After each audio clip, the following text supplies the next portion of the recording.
Alam mo, Trillanes, ang totoong Bikoy, si Sunny Boy. Ikaw ang totoong Bikoy. Sa totoo lang, dumi mo. Alam mo, saan kukuha si Edwin Cola ng pambayad? Professional video, lalabas, sisirain nyo, pinahubad mo ako 2 beses. Di ba? Pinahubad mo ako, paninira. Para gusto mo akong kulaya ng itim, kami, kukulaya ng itim, para ikaw ang pumuti. Style mo yan. Ngayon, sasabihin mo sinong mayabang. Ikaw ang mayabang. Pag dumaan ka pa lang, lipad lahat sa hangin. Hindi ako tulad sa'yo.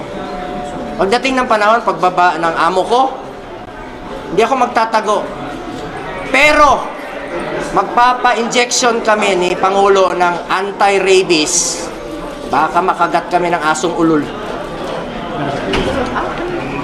Hindi ako tulad sa'yo magtatago dito sa Senado. Pupuntahan kita, sasamahan kita, ihatid kita sa amo mo naman. Ang amo mo si Satanas. Sasamahan kita kahit saan. Sa kulungan? Ay, hindi, ikaw muna mauna. Ito akong papakulong. Salamat, hindi ako tulad sa'yo. Ito, kung may mga... tumakbo ka, magkita tayo dito. Tumakbo ka sa 2022 hanggang 2025 pa naman ako. So, mag-aabot pa tayo dito. Pag nakikita ko yung litrato mo dyan sa gallery, tatakot ako, baka kagatin mo. Narapis pa. Thank you. Okay. Thank you, sir. Alam mo, Oh, yeah. sinong mas mayabang sa atin? Ikaw ang mayabang. Si Bongo lang ako. Hindi ako si Trillanes. Yung mga magdalo yan. Hindi naman talaga. Yung Trillanes yung I cannot imagine na isang sundalo mag-reboard sa sariling gobyerno, nagbabayad sa kanyang edukasyon. Pagpasok niyan sa PMA, lahat sapatos, medyas, gastos ng gobyerno. Pati 4-year course nila. Pag-graduate nila, may ranggo, bigyan sila dumanok kayo. Tapos, naging magwalang hiya. Magdadal ka, akala mo galing Tondo. Baka ngayon. Sabi ko, you are not, you're forgetting or you forgot that you were educated and made as officer and a gentleman. Now, hindi naman dumating. Nabuto gastos ng gobyerno. Ngayon, na senador, walang ginawa kung hindi magbastos ng tao. Diyan mga human rights, nakikinig ang Pilipinas. Gusto mo maging presidente? Kayo, Trillanes, gusto ninyo kung ano?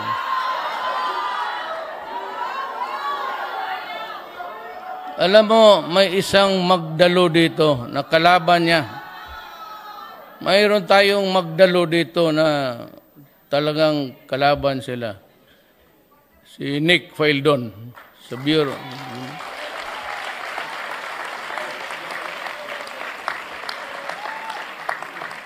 Hindi man lahat magdalo na kasing bastos ni Trillanes. Ako, bakla ako noon. Sinong bakla dito? Yan, walang yan. Sino ba?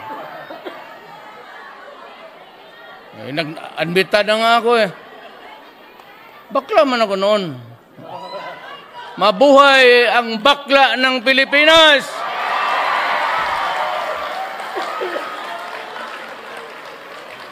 Ang bakla marunong magtingin yan.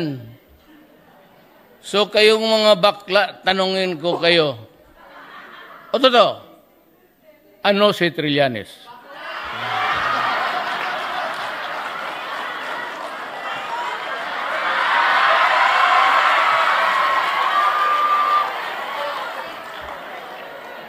Totoo. Kayo, alam ninyo tumingin eh. Ako nagulat nga ako, may katabi ako, tapos lumalabas si Trillanes, nagbumura nga kung anong pinagagawa sa kabastusan. Tapos kinabit ako ng, sir, bakla yan siya. Sabi ko, bakla yan.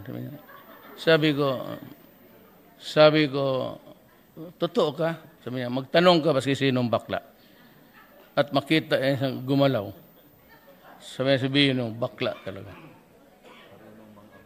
Kaya pala, mabutit na lang pareho kami ni Trillanes. Pero nagamot ko ang sarili ko. Noong kami na ni Zimmerman, medyo na. Nung nakita ko si Mutya, sabi ko, ito na. Puta na.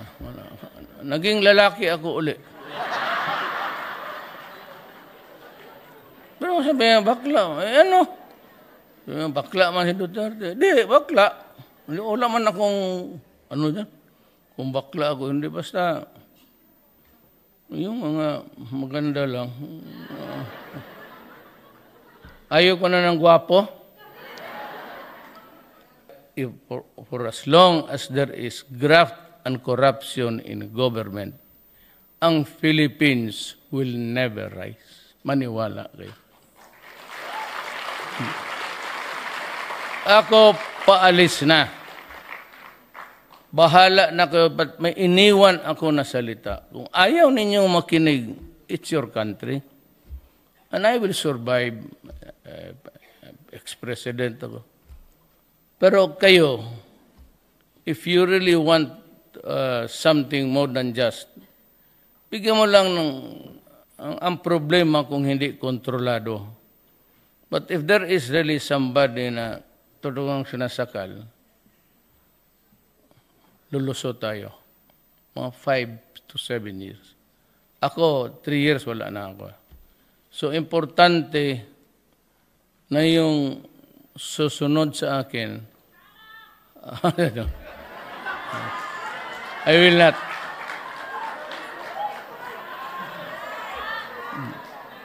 Ako, kasi anak ko, maawa ako.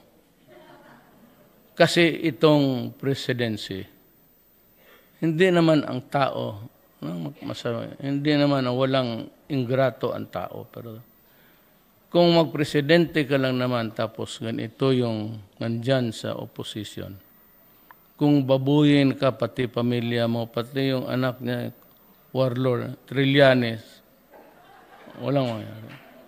Walang mangyari talaga. Kung yan lang rin ang mga politiko, yung mga 8 diretso sa imperno,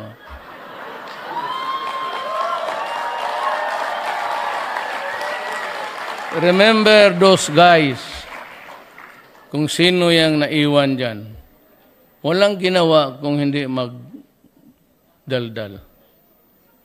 Walang contribution. Yun lahat natalo, anong contribution?